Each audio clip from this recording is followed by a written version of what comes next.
Hi guys, in this video we're going to be talking about reverted Leblanc and a few tips to improve your play with her. First off, let's take a quick look at the general runes and builds you want to go.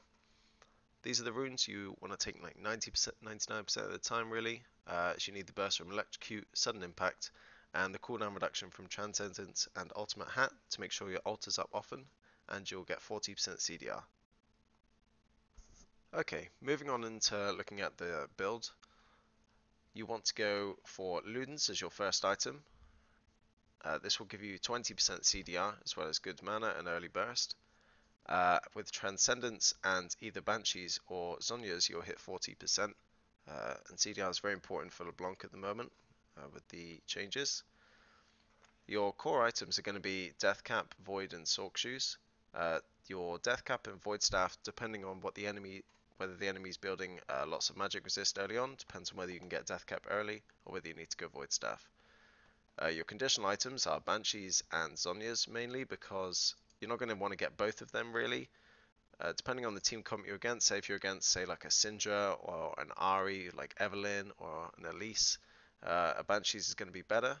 But say you're against a fairly heavy AD comp or heavy engaged comp, then maybe a Zhonya's is better.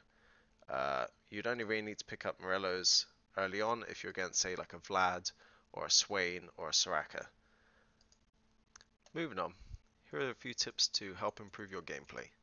Starting off, your main harassment combo in lane is to Q and W to proc the second part of your Q sigil.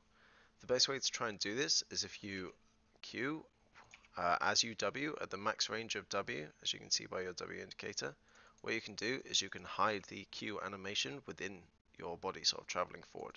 So instead of just Qing and then Wing like as soon as it's on them, which will give your enemy time to react, you want to try and QW at the same time, like that, because then it gives them much less time to react to it.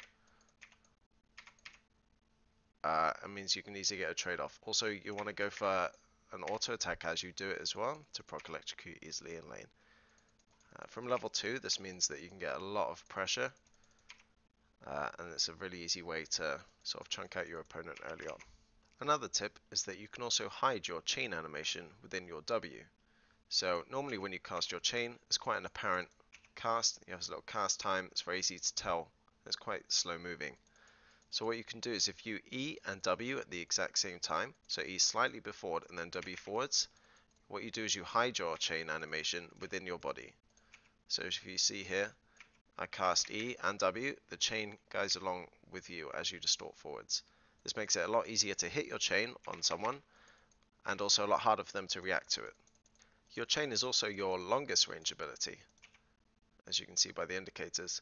And so if you're being pressured out of lane and you're struggling to last hit, it's easier, instead of trying to walk up and Q or auto attack to last hit, what you can do is as you're sort of far away from the lane and backing away from the lane, you can kind of chain and fade away at the same time. So that means it's much harder for them to punish you for actually last hitting. Leblanc's passive mirror image can be used as seen in this clip to juke out enemies into following the wrong clone, so that you can escape sticky situations, or even bait the enemy into using cooldowns on that clone so that you can turn around and punish them. The clone is controlled by holding down Alt and right clicking to move it around. It's worth mentioning that when you pop the clone at 40%, you will briefly go invisible, which makes it much harder for the enemy to know which is the real one and which is the clone. Your clone can also be used to block skill shots such as Lee Sin Q, Elise, or any kind of projectile. I hope this video has been helpful. If you have any questions, feel free to comment below or come and check out my stream in the description to ask me in person. Until next time, see ya.